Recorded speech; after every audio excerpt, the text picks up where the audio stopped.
Welcome to yet another edition of the Stats and Stacks podcast, where today we're going over UFC Vegas 68, baby. Usman versus Covington. Last week was a great week, a great card. Honestly, I think last week's free card was even better than this one, but this one is a fire hell of a card as well. Last week, the locks hit, as always. We had one dog play and I think one round total hit. So all in all, a great week, 4-6, and a pretty productive night on a personal note, betting wise. So without further ado, we're going to hope to just kind of carry that momentum into week. Wow, it's not NFL, into UFC 268 the ensuing week. And again, let's just go ahead and kick this thing. There are 14 fights on this card. So there's a ton to get through. So not a lot of time to waste here. So let's jump right into it here. The very first fight of the night, we have Odi Osborne as a minus 185 favorite going up against Carlos Vergara as a plus 145 dog. The over under set at 2.5, over 2.5 is plus 105, under 2.5 is minus 135. We'll start with Odi. He's actually someone I like a lot. He's someone that did a lot of fights at 135, but didn't cut a lot of weight. He's just such an athletic specimen that he didn't really need to. He has really good striking. He has good jiu-jitsu and sneaky good. He has really good counters. I noticed someone that was really going toe to toe with Manel Kape, who is supposed to be one of the best strikers in the flyweight division. The things, and he does go forward as well when he's not countering. So he's all in all really good fighter. In all honesty, you look at his losses. Cap, again, he was actually, I thought he was winning that fight, and then he got hit with a flying knee, and that was it. Jerome Rivera's a can, and he did what he was supposed to. I mean, he took him out in literally seconds. What was it, like 16 seconds it took him to take him out? He lost to Brian Kelleher. Brian Kelleher is not the worst. He's decent. Again, that was at 135. This guy is now fighting at 125. Then who are his other losses? I mean, the thing with him where you have to be careful of is when you're looking at his wins, he's an early round finisher. I mean, Jerome Rivera's 26 seconds. His other win was round one, round one, round one, round one, round one. He won a split decision, so he won all three rounds. Round one, round two, but a minute into it.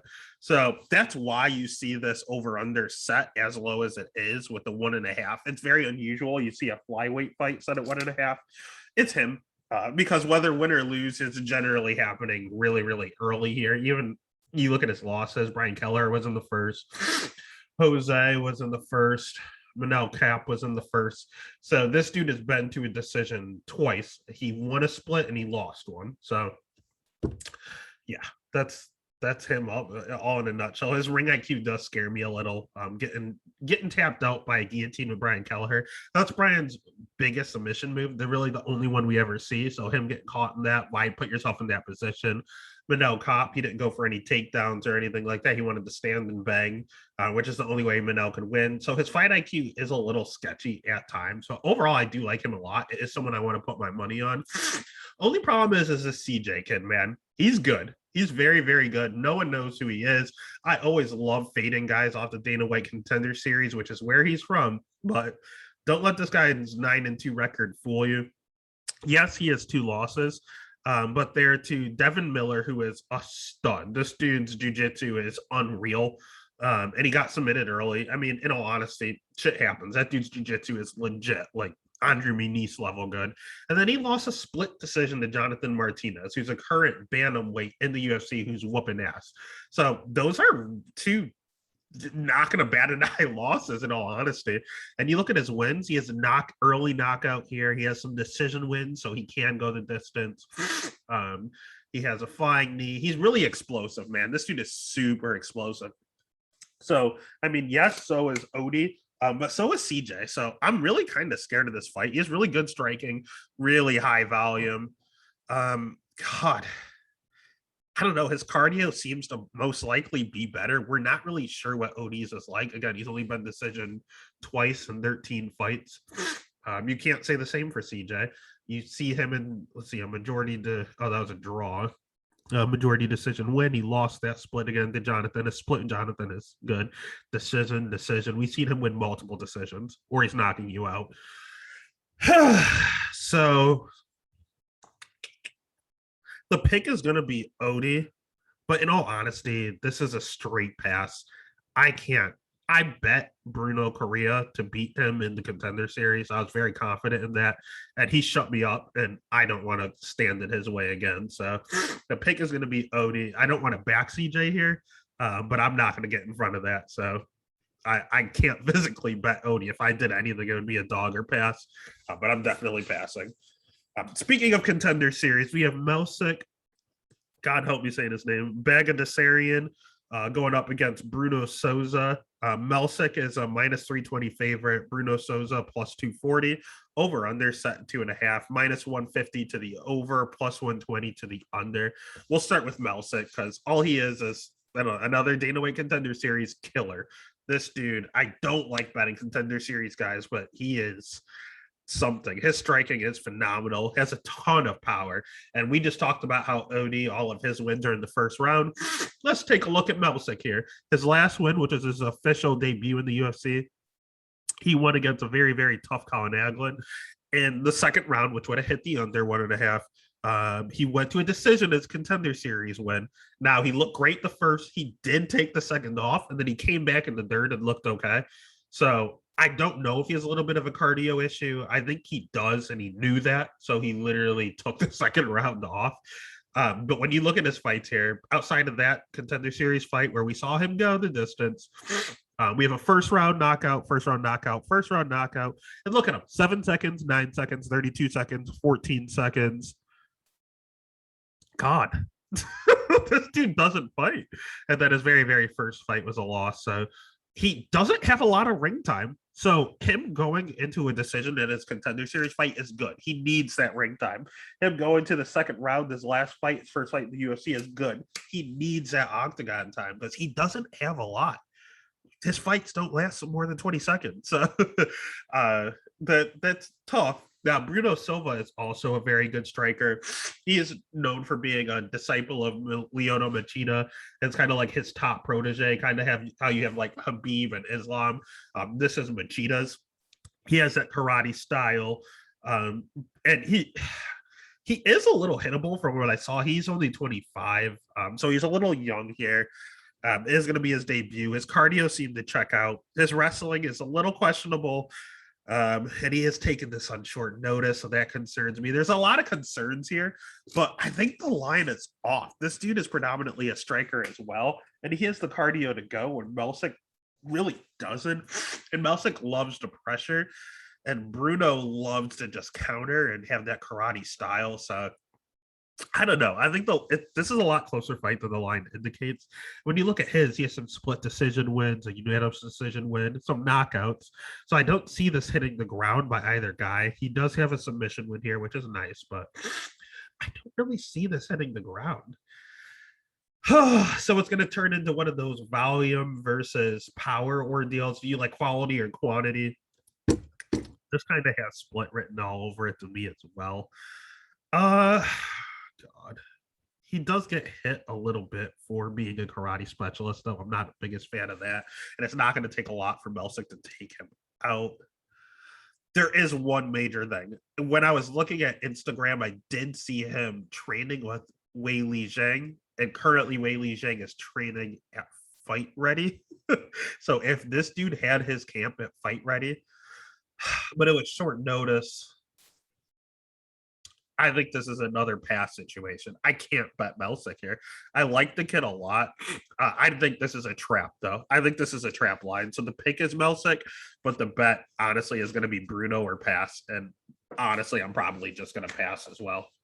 All right. Then the next fight of the night is one I will have money on. It's John Elon at plus 270 going up against short notice Dustin Jacoby. I know John was originally supposed to fight. Oh, God. Who was he going to fight? Leslie Kamer. I don't know why I looked to the side. I guess I could have just clicked on him. God. The thing with this notice, it was short notice, so I don't really have the over-under yet on here. We'll start with John. Dude's not good. He's predominantly a striker. He trains at shoot to box, so I think of like the Vanderlei Silvas of the world. A lot of like just power and forward pressure, but zero striking defense. God, he's had past problems. Like he had a win in against Slow Mike Rodriguez, where he tested positive for performance enhancing drugs. His wrestling's a little questionable. And when you look at his losses, he has a split loss to Roman. I don't know why it was a split. Roman clearly won, but it's a decision loss to Roman. Then he got tapped out. He got tapped out. He got tapped out. Decision and tapped out. So this dude literally has two decision losses, and he has what is that four submissions time. He's been tapped out 4 times, submitted twice. So it's obviously take him down and tap him out. It doesn't seem too difficult. The only good thing for him is that he's fighting Dustin Jacoby, who's a glory kickboxer. He is not going to try to take him down. But the problem is Allen has really low volume and he's hittable, like I had mentioned. He gets hit with more significant strikes than he dishes out. And Jacoby is top notch when it comes to his striking. So even though the best way to beat Allen is to take him down and tap him out, him being a striker, fighting someone that's better in that avenue is not going to work out for him either. Jacoby, I don't know what to think about this dude. Like his cardio has looked good in the UFC. It has looked great against Ian Cutelaba. Then it also has looked like absolute shit against like Maxim Grishin. Like he gassed out. So it seems like, I don't know. I can't even say fights where he has to wrestle. He gasses because he had to wrestle in that Eon fight in that draw. So I don't fucking know. This is a really weird fight. I mean, it's not a weird fight. He's a really weird guy. I will give him, he has great stand-up, but his wrestling's questionable, and he does have a lot of range. I'm going to say Jacoby as the pick, and I don't like the line, and I did last time I looked, it grew up to minus 400. I think that's way too much for him, but I think he's as solid as a lock as it is right now. I also don't like it short notice, but when I just look at the matchup, he's such a better striker than Allen, so pick is going to be Jacoby. The bet's going to be Jacoby. He's probably going to be an anchor on a lot of my parlays. All right. And then the next fight of the night, it's just sketchy. This is UFC 268, the sketchy card, because right now we got Jan Vellante minus 125 going up against Chris Barnett minus 105. This line was flipping. I did see Vellante as a dog to start. All the money's coming in on him. But I have some stuff to say about this fight. We'll start with Chris Barnett. He's ass. He's 5'9". He's a Taekwondo background. So his striking, he's really, really athletic. You look at this guy and you're like, he's 5'9", 265. Like he has to cut weight to make it. This dude just looks out of shape. He's chubby. He has no cardio. All of that is true. But the dude's an athletic freak for 2 minutes. He will gas out. We saw it against Ben Rothwell. He came in. He looked great, in all honesty, for the first 2 minutes. And then he gassed. He had nothing left. The second round, he literally just fell over and got go-go choked. So his submission game is not good. He's extremely hittable. He has really poor jiu-jitsu. He does put pressure on you, but his wrestling is suspect. So just a Taekwondo guy for 2 rounds, or for 2 minutes, literally. That's all he has. But luckily for him, he's fighting Jan Vellante, who is also not good. When you look at him, he's just Weidman's training partner. That's all he was. That's all he'll ever be. Does not make you good. Just because Jacob Malkoun trains with Robert Whitaker doesn't mean Jacob Malkoun's going to be champ one day. It doesn't work like that. So unless he came more and Stipe is like just it's repeatable where their training partners are just ass. So speaking of that, Jan Vellante, predominantly a striker, but he's on a tear here. He's really on a slip here. He's lost to Michael Olszewczyk, who just won me a lot of money last week. The Maurice Green fight, he was dominating, and then he got caught, and he got choked on top from a kickboxer, and Maurice Green, that's a bad look. Jacob Collier is a welterweight that's now fighting at heavyweight, and he lost to him and got outlanded. Not a good look. This dude is just, he's in for the paycheck, in all honesty. His striking's okay, but he can be backed up. He's super hittable. He's another one that gets hit more than he dishes out, even though Chris does too. In his gas tank, he does gas as well. So this is the definition of a slop fest here. But Greasy Darian, this is the way we're betting it. You never, ever bet on retiring fighters. And as of this week, Vellante said this is his last career fight. So I have two rules. If you train at Fight Ready, you bet for a full camp. Don't get me wrong. The first fight that, or earlier with Bruno Souza, he took a short notice fight, doesn't count. If it's a full camp and you're 50-50 and one's at Fight Ready, you choose the Fight Ready person. And if someone is retiring, you never bet them. No matter, DC lost his retirement fight. Little Nog lost his retirement fight. It never works, ever. So the pick, unfortunately, is going to have to be Chris. And the bet, if the line keeps going towards Vellante and I see a plus next to Chris's name, I might have no choice but to put money on Chris Barnett. That is disgusting, but it's probably a pass. But if I see a plus, I might pull the trigger just based on John saying he's retiring. Then next fight of the night, we have Ian Gary at minus 385 going up against Jordan Williams at plus 280. Over under set at 1.5 for whatever reason. We have Ian Gary is a really good striker. He's the young guy. He's the one that they're going to try to promote. He's 7-0 from Ireland. Overall, he's super young too. What is he? He's 23 years old. He has great striking. His wrestling's a little shaky. His cardio's good. He moved up and started training at Sanford. I love that. He likes to counter pretty well. And his cardio checks out. It is a little lower volume. I didn't like the amount he threw. I think he should throw a little more, but all in all, not really much to write home about. He's just a young kid that you see getting better and better each fight. He's going to be good later on.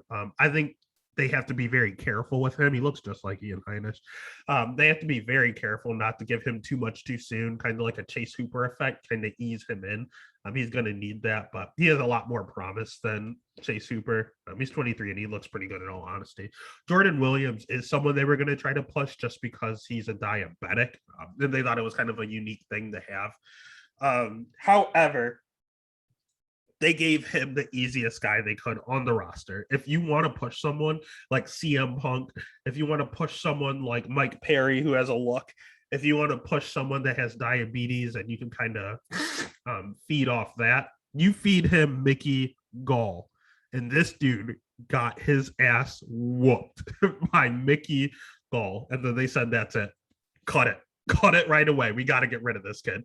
So they're going to do is they're going to try to, now he is the new bottom. He is the new floor of the welterweight division. And they decided if you can't beat Jordan Williams, you may be on the chopping block. And Jordan Williams, if you lose this, you are probably going to lose your job. He has okay power, okay striking. He's pretty high volume, but he's kind of hittable himself. His wrestling is not the greatest. It's not terrible, but it's not the greatest. So neither one of them really have good wrestling. He does like the pressure a lot. And his cardio's okay. It seems to check out. But he was known for having high level durability. But that was at middleweight. At welterweight, which is better suited for him, I just think the weight cut takes a little bit away from his chin as well. So although he should come down and be stronger and more powerful than these guys, he's a little slower and his chin isn't as good. So they're trying to feed him to Gary. I don't like it at 1.5 though. To me, Gary didn't look like some sort of potent power puncher. So the pick is going to be Gary. I don't like minus 385. In all honesty, if you're giving me 110 for the over, I'm going to take that all day. So pick is Gary. The bet is going to be the over. All right. Then the next fight of the night is a pretty decent one. We have Nurzardine Imavov going up against Edmund Shabazian. Nurzardine is actually the favorite at minus 120. Edmund minus 110. And a lot of money's coming in on Edmund. Over under set at 2.5. Over 2.5 plus 105. Under 2.5 minus 135. We'll start with Edmund. I like this kid, man. And I just think he kind of got fed a tough pill here. I mean, his two losses are to Derek Brunson, who's in a number one contenders fight currently, and Jack Hermanson, who's a fight away from a number one contenders fight, basically. So, like, he's fighting two of the top 5 middleweights. Like, this kid's still super young, too. He's 23 as well. He has phenomenal striking. I'm not even going to mention Ronda Rousey. He has decent power. His cardio is ass. That's a problem, especially him only being 23. That's not the best look, but it looked better last fight. Don't get me wrong. It did look better because the Brunson fight looked absolutely terrible. This dude, it says he got knocked out in the third round. He was cooked in the second, couldn't move in the second. Last fight against Jacker Manson, he looked a little more conditioned. And he came out and crushed Jacker Manson the first round. This dude in round one is phenomenal, but he slows and then people pick him apart. That's what happens. And Imavov's, he's pretty good cardio, so it is concerning. But the fact that Edmund's young and you see him improving each time, I do like that a lot. Edmund is a little hittable, but I think a little bit of that is skewed based on his last two fights and getting taken down and just beaten down on the ground. But his takedown defense has seemed to improve as well. When he has cardio, his takedown defense is pretty good. When he gasses at the end of the fights, it looks a little suspect. Good news for him is that Nurzardine isn't known for his wrestling, but he's not bad at it. He's not known for his striking, but he's not bad at it. He's not known for his jiu-jitsu, but he's okay. This dude's a definition of a generalist, and he's kind of young too. He's only 25. I don't like that they're fighting each other. I hate when they put two young people up against each other, kind of like the Macy Barber and Miranda Maverick effect. I hate that. But it's already been made. I like both these kids. I think they can both be really good in the future. I hope they don't think about cutting Edmund if he loses with 3 fights loss, because I mean he's losing the top guys here. And when it comes to Imavov, he looked good against Jordan Williams, he did not look good against Jordan Williams. He looked a little shaky, which was weird. Then he came in against Phil Hawes, and it was a close fight. He gave Phil Hawes a pretty good run for his money, but all in all, Phil Hawes came in and kind of overpowered him. And then Ian Heinisch came in and tried to do the same thing. You saw massive improvements. So they're both young. They both look better every fight. It's just a matter of, if this fight, which one leveled up more. So I have to go dog or pass in this situation because I like them both. I wouldn't be surprised either way. This is another one where I just can't simply bet it. But the pick is going to be Edmund. And if I had to bet it, probably bet Edmund for now, but if this line flips and he's the favorite, I would bet Imavov. It's whoever the dog is. So I will pick Edmund to win, but whoever the dog is who I would put money on. And then the next fight is one interesting. I got turned around. It's Chris Curtis going up against at plus 260 going up against Phil Hawes minus 345. Over under set at 2.5. Over 2.5 is plus 105. Under 2.5 is minus 135. I got swayed. I first watched this fight tape and I thought Phil Hawes is going to kill this kid. Phil Hawes is going to take him down and ground and pound him and finish him. And if he can't finish him, I thought his wrestling was so superior that he could take him down and round and just kind of hold him down or hold him against the fence like he did against Imavov. I mean, Hawes is okay striking. His cardio is terrible, but his wrestling's very good. He's at Sanford, which I love. He dyed his hair blonde, which is an instant win, unless you're Johnny Walker. And he has really good pressure. So, I mean, I like this Hawes kid a lot. A lot of people hate Philip Hawes. They hate Phil Hawes because he's so first rounder bust. And he kind of is. He has a lot of wins in the first round and a lot of losses in the first and second. But he's getting better and he's at a good camp and you see the improvement. So I have no problem with Phil Hawes. He's been cashing for me. I bet him against Dawkins. I bet him against Nurzardine. I bet him against Jacob Malkoon. He hit for me every time. So I have no quarrels with Phil Hawes. And I looked at the fight tape and I was like, this Chris Curtis guy, he has the build of a wrestler, but he's a striker. And I think about like the Michael Gilmore from The Ultimate Fighter. It's like, this guy just isn't right. Like, I don't like this. I don't want to bet on this guy. But I got convinced, man. I'm not going to lie to you. I was all over Phil Hawes, but I got convinced on the value. Yes, it's Chris Curtis's first fight in the UFC. Yes, he's already 34 years old. He's not exactly a spring chicken, but I'm looking at his losses. He lost to Ray Cooper, and it was some controversy. This dude fought Ray Cooper and Magomed Kurmanov in the same night. That's tough, man. That's super, super tough. And those are his 3 losses. He fought Magomed twice, and he fought Ray Cooper. And those are his 3 losses in the PFL. Like, those are top level guys. Like, both of those guys are UFC caliber, in all honesty. So losing to 2 guys that are at the top of the division isn't that bad. And I mean, looking at it here, they were talking about interviews with him. And I know at the Dogger Pass podcast, Cody went on this tangent about knowing him personally and how he's just a fighter. He's a natural fighter. He doesn't need to fight. He does it because he wants to. And that's something I can respect.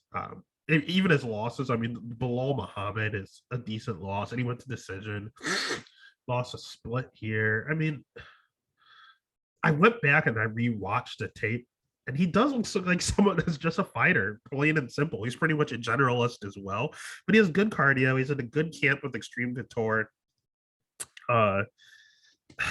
He does keep his hands a little low, which I don't like, especially against Phil Hawes. But I think the value is what swayed me. They're telling me all these great things about Chris Curtis. He does have a good strength to schedule. And I see him at plus 260 against someone that gasses. And the last thing I want to do is bet on someone without cardio. So the pick is going to be Chris Curtis. I've been persuaded. And the bet is going to be Chris Curtis. Too much value at plus 260. He might be one of my favorite dog plays right now. I need to see it in the UFC, but everything's checking out so far. Then the next fight's another one where I almost got persuaded, but I'm going to stick with my gut here. We have Bobby Green at minus 170 going up against Al Quinta at plus 145. We'll start with Raging Al. He looks in phenomenal shape right now. He's really good striking. He is pretty good wrestling, good takedown defense, but he's coming off a 2-year layoff. And I don't like that. I know he has this whole real estate thing going where UFC is kind of on the back burner. He can be backed up a little. He is hittable. He gets hit more than he hits. But his strength of schedule, you can't really blame him. I mean, fighting Dan Hooker, Donald Cerrone, Kevin Lee, Habib, Jorge. Like, he's fought the top of the top. And he has some wins over him. A split over Jorge is a good win. A split win over Kevin Lee is a good win. Like, he has some good wins here. Ultimate Fighter alum. Not much bad to say about it. I mean, he beat Kevin Lee twice. The kid's good. But he's coming off a 2-year layoff. And he's a little bit of a generalist. And Bobby Green is the definition of a generalist. This dude, good striking, good wrestling, good jiu-jitsu. Literally, this dude is just, if I had the word generalist, he would be the epitome of it, and I would just stick him next to it. The problem is he fights to the level of his competition no matter what. He kind of reminds me of like the Lakers. If the Lakers are playing the Nets or the Bucks, they're going to lose to the Nets or Buck by like 5 points, 2 points. If they play the Rockets and they lose, it's going to be by 2 points. And those are 2 different sides of the spectrum. They play to the level of the competition, and that's exactly what Bobby Green does. This dude, just look at his record. Rafael Fiziev, that was a close fight. Thiago Moises was a unanimous for Thiago, but I have no idea how. Bobby Green won that fight, but he made it closer than it had to be. Lando Venata, he dominated. Guida, he dominated. Francisco, I thought he got the nod, but the judges saw it the other way. Why make it that close to where they can give him the win? Jakar close. I thought Bobby Green won, but why make it that close? Like, he has so many of these decisions where you thought he won, and then you read the decision and you're like, what the hell? Just because he fights to their level, and I hate that. I can't stand it. Like, this dude is so good, but his fight IQ is so bad, and that's what makes it so close. So he is someone I said I would never bet on again. He always loses when he's the favorite, and he's a minus 170 favorite here. So I totally see 2 generalists going at it. Why not take Al? Why not take Al in Madison Square Garden when he's from Jersey? He's right next door. He's the hometown kid. If you have 2 people that are known for going to like split decisions, why would you not take the hometown kid? I totally get that angle. Plus 155, pretty good value. Bobby Green, 0 power. Bobby Green, super durable. Take the over 2.5 all day. Screw messing with this split decision. This thing is definitely going to a split decision. Don't give yourself a headache. The pick is going to be Bobby Green. The bet is the over 2.5. Move on to the main event of the prelims. Andreas Michailidis at plus 195 against Alex Pereira minus 255. And you ask yourself, who is Alex Pereira? Do I know that name? He sounds familiar. You bet your ass you know him. And you know why? He's 3-1. How is he in the UFC when he's 3-1? Because he has a ton of kickboxing fights. He's 34 years old. He is a phenomenal kickboxer. It has a phenomenal kickboxing record.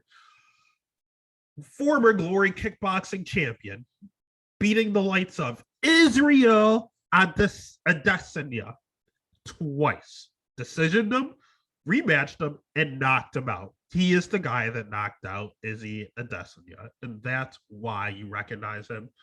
And that's why the UFC is pushing him. They know he's 34.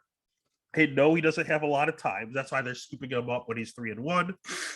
So again, phenomenal striking. That's all he has. Literally.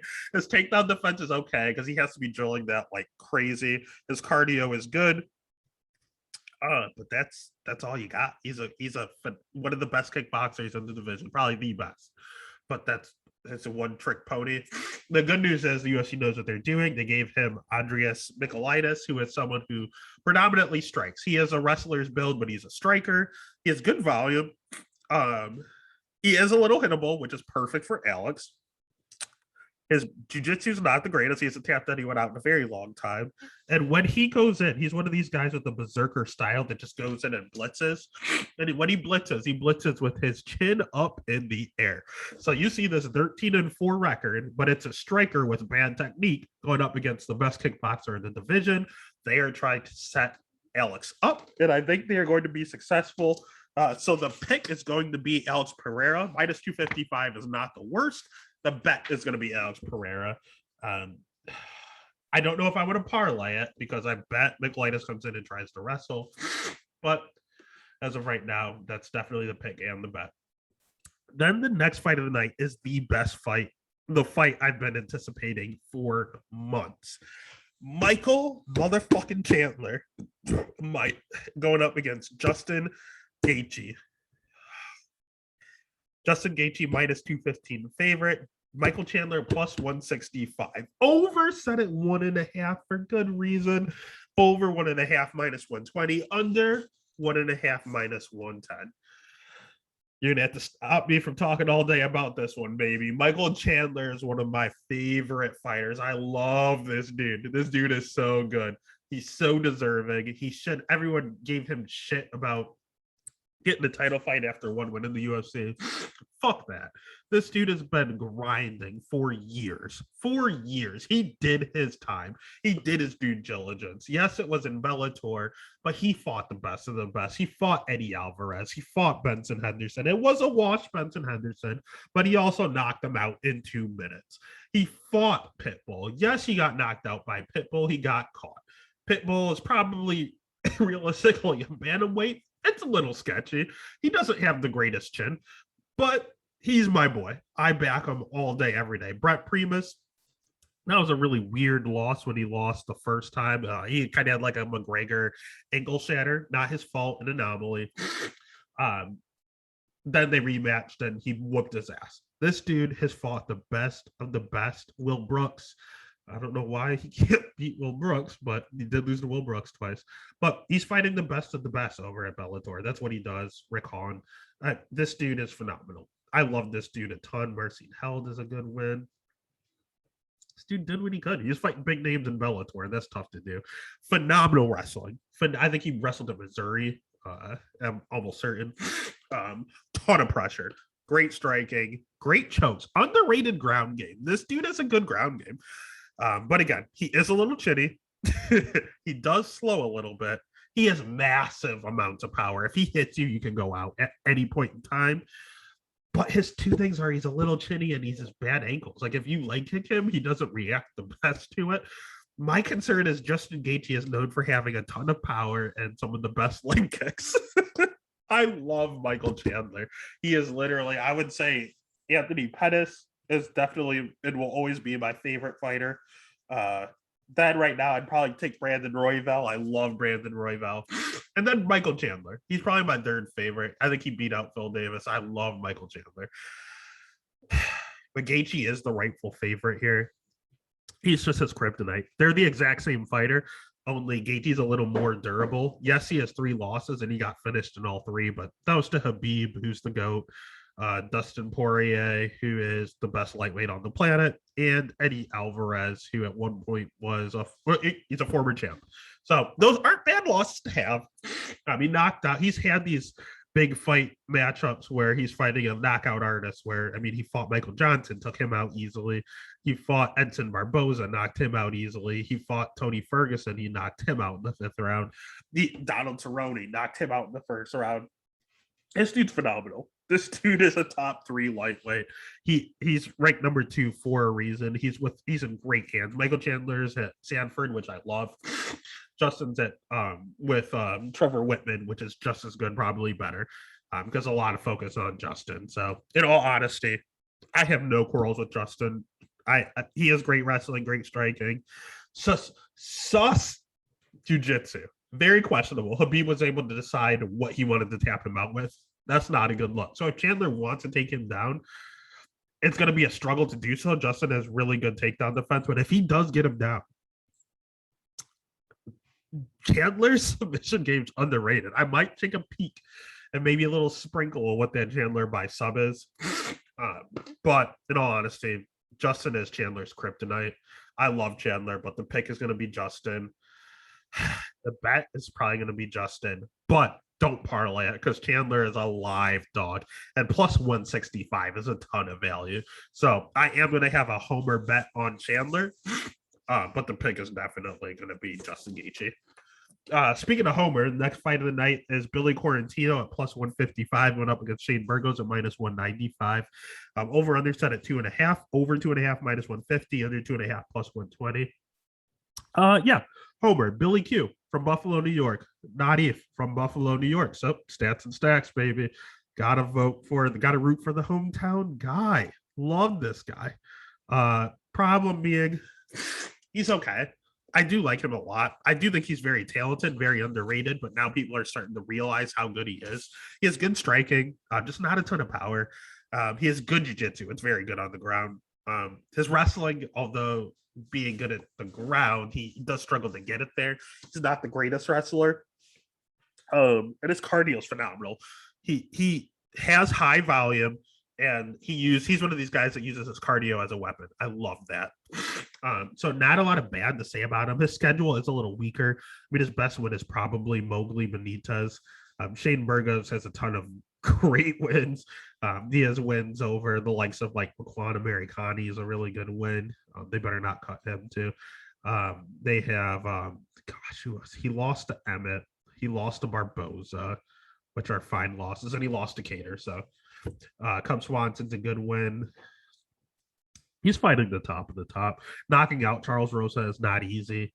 When he takes that step up, he seems to lose.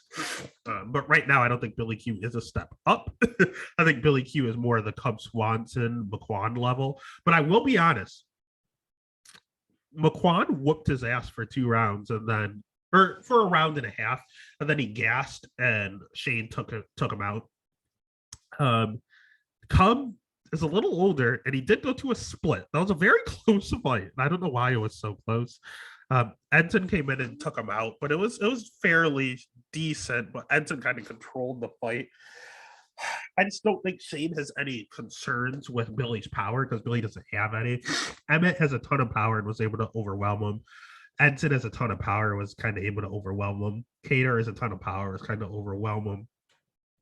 Billy does not. So the pick is going to be Shane. The bet, this has split written all over it. Billy's super durable. Bet's definitely going to be the over. Over 2.5 at minus 150.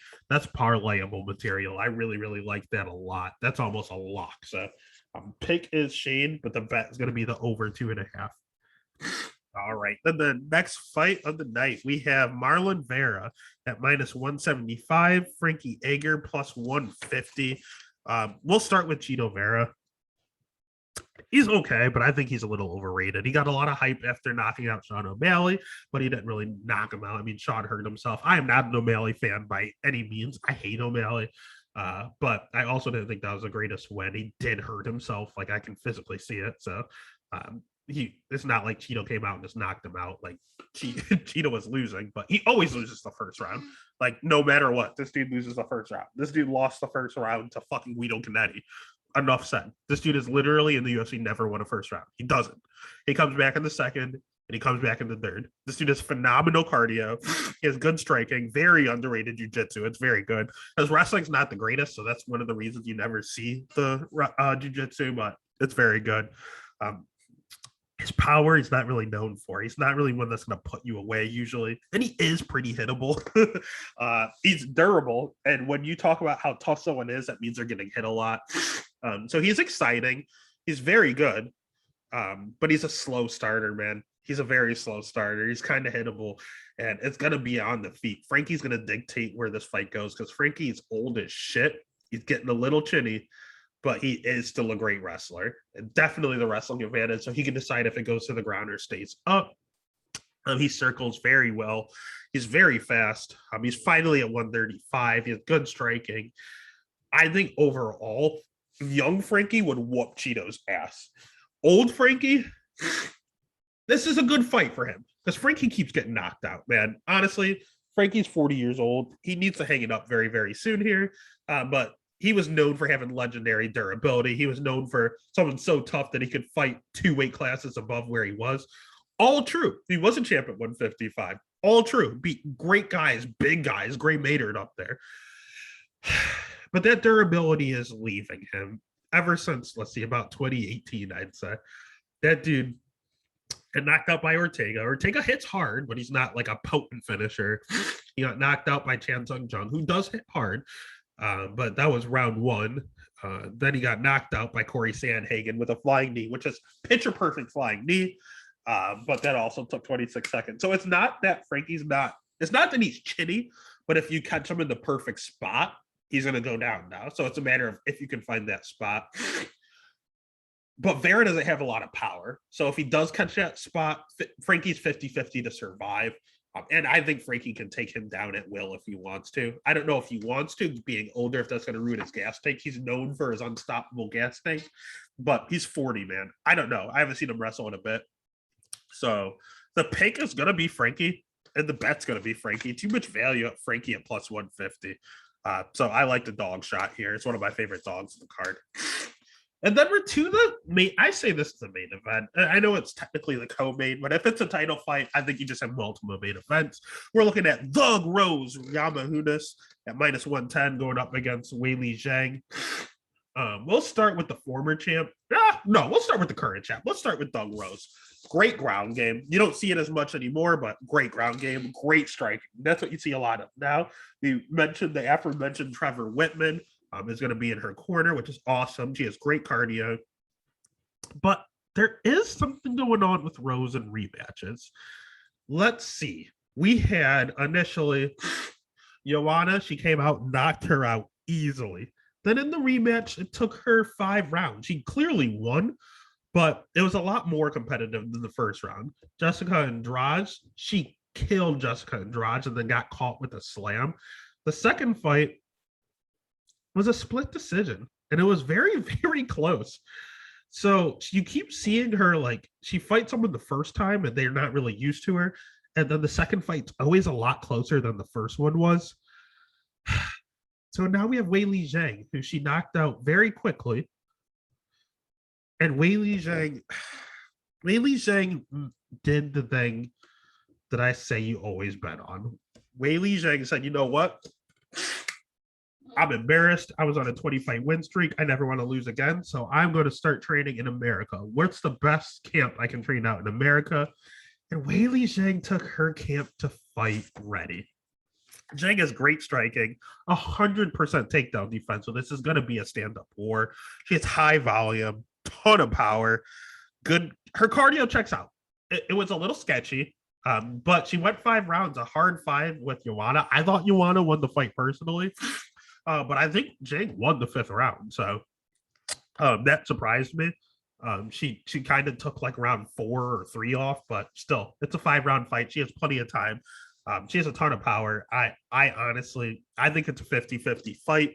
And if it's a 50-50 fight and you need a deciding factor, the rule is to bet fight ready. So the pick is going to be Wei Lee. The bet is going to be Wei Lee. But I would not parlay that. That is a 50-50 fight. And good value, -120. Nothing too crazy. And then it takes us to the main event. The man I hate the most, fucking Colby Covington. I can't stand this guy. +235. Good. He's an asshole. Kamaru Usman, -315. He's growing on me. Over, under, set at 3.5. Over 3.5, -145. Under 3.5, +115. We'll start with Colby and we'll do it quickly. We'll run through him just like Kamaru's about to. Okay, striking, great wrestling, no power, superhuman cardio. Love the cardio. Uses it as a weapon. That's about all I have to say. He thinks he's mentally in people's head. He's not. He has these scripted sayings that he says all the time. He's just fucking annoying. I can't stand this kid. Great wrestling, good striking, no power. Great cardio. Kamaru, great wrestling, great striking. Apparently has power now. It came out of nowhere. And superhuman cardio. These guys are carbon copies of one another. One's white, one's black, one's a MAGA supporter. One is from Africa. Literally, they're the same exact thing. Only like if you see Kamaru getting better each fight. But Colby did make a good point in his little rant that all he does is fight lightweights. He did fight Jorge, who is a lightweight. Gilbert Burns was a lightweight. Jorge, again, was a lightweight. RDA was a lightweight. Oh, God.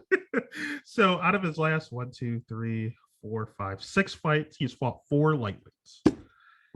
Suspect, but the dude's phenomenal. He also has beaten a plethora of welterweights. He beat Sean Strickland in Buffalo, New York, who is now a middleweight. So let's not get it twisted. Let's not act like all he can do is beat people that are smaller than him. He dominated someone bigger than him. Warley Alves is a huge welterweight. So let's not make it something it's not. Damian Maia also used to be a middleweight. So it goes both ways. They're both the same thing. Kamaru won the first time. It was closer, though. This line is way off. +235 for Covington. I fucking hate the guy. I can't vote for him, so I can't bet it. But I'll tell you that line is off. So I'll tell you exactly what to do. The pick is going to be Kamaru. But just like the main last week, I had Jan Blachowicz. I had a parlay going. I had a 6-leg parlay going. All Jan had to do was win. And I said, that's a lot of money coming. I don't want to end up with nothing. So I threw money on Glover. Thank God I did. I hedged and I actually came out positive throwing money on Glover because I had 2 parlays earlier. This is the same damn circumstance, almost the same damn near odds. So bet Kamaru, put him in a ton of parlays because he is the better fighter and he should win. But if your parlay is still going and he is on the last leg, you have to put money on Colby to make sure you win money no matter what. I fucking hate the guy. At least that way you don't have to root for him, but if he wins, at least you get something out of it. So the pick is Kamaru. The bet is going to be Kamaru in parlays, but if that parlay is still alive the last fight, you hedge and you bet Colby at +235. That is UFC 268. Again, all of the official picks are going to be up on Twitter, on Instagram, on TikTok. Over on Friday night or Saturday morning or both. We also do NFL football, so make sure you pay attention to that. Otherwise, let's have another hell of a night and let's get paid, baby.